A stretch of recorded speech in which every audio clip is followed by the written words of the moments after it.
কেকের video share করার আগে এখন তো আমার কেকের রিভিউগুলো আগে শেয়ার করতে বেশি ভালো লাগে। হ্যালো এভরিওয়ান, আসসালামু আলাইকুম। এখন বাজতেছে রাত 12টা আর আমি এখন কেক বানাচ্ছি।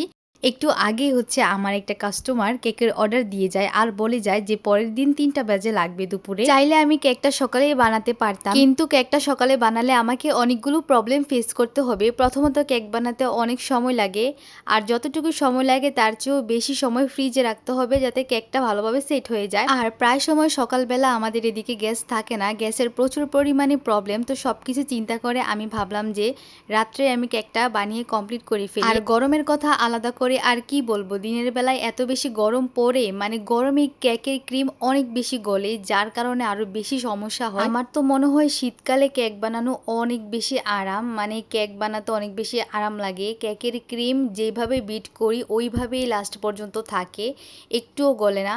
তো আর কি আমি লাস্ট পর্যন্ত ভাবলাম যে যতটুকু রাত হোক না কেন আমি আজকে কেকটা বানিয়ে কমপ্লিট করে ফেলি, সকালের জন্য একটুও কাজ রাখবো না। রাত 12টা বাজে আমি কেকের কাজ শুরু করি আর 3টা বাজে আমার কেকের কাজটা শেষ হয়।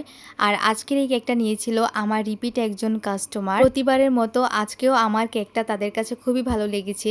তো এই যে আমি অফ ক্যামেরায় রোজগুলা বানিয়ে তারপর ফ্রিজে রেখে দিয়েছিলাম। রোজগুলার সাথে সাথে বানিয়ে ফ্রিজে রাখলে এগুলো একটু স্ট্রং হয়, দেন বসাতে ভালো হয় আর কি।